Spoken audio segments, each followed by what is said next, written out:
સુરતના બેસ્તાન વિસ્તારમાં પ્રમુખ પાર્ક પાસે મહિલા સાથે અમાનવીય વ્યવહાર અને દાદાગીરીની ઘટના સામે આવી છે. પૂજા તુષાર શિંદે નામની યુવતી જે સેવા હોસ્પિટલમાં ફ્રન્ટ ડેસ્ક એક્ઝિક્યુટિવ તરીકે નોકરી કરે છે.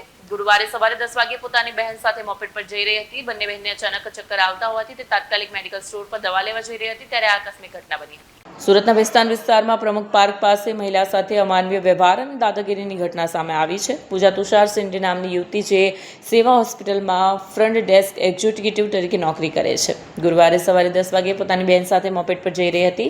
તેની બહેનને અચાનક ચક્કર આવતા હોવાથી તે તાત્કાલિક મેડિકલ સ્ટોર પર દવા લેવા ગઈ ત્યારે આ અકસ્માતની ઘટના બની. મેડિકલ સ્ટોર નજીક હોવાથી પૂજા રોંગ સાઈડમાં જઈ રહી હતી ત્યારે અચાનક ટેમ્પોની પાછળથી આવેલા બાઇક સવાર સાથે તેની સામાન્ય ટક્કર થઈ. અકસ્માત ખૂબ જ સામાન્ય હતો અને કોઈને ઈજા નહોતી. તેમ છતાં બાઇક સવારે પૂજા સાથે અત્યંત ખરાબ વર્તન અને ગાળાગાળી શરૂ કરી. બાઇક સવાર બદલો લેવાની ભાવના સાથે ત્યાં પરત આવ્યો. તેણે જાહેરમાં તમામ મર્યાદાઓ ઉલ્લંઘીને પૂજાના મોઢા પર જોરદાર મુક્કો માર્યો. આ સમગ્ર હિંસક ઘટના સીસીટીવી કેમેરામાં કેદ થઈ હતી.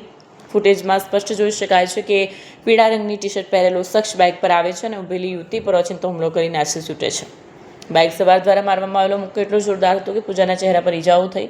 સદનસીબે મુક્કો આંખના ભાગે સહેજ રહી ગયો, નહીં તો યુવતીએ પોતાની આંખ ગુમાવવાનો વારો આવ્યો હતો.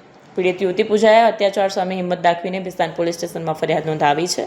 પોલીસે આ મામલે ગુનો નોંધીને મહિલા પર હુમલો કરનાર શખ્સની શોધખોળ શરૂ કરી છે.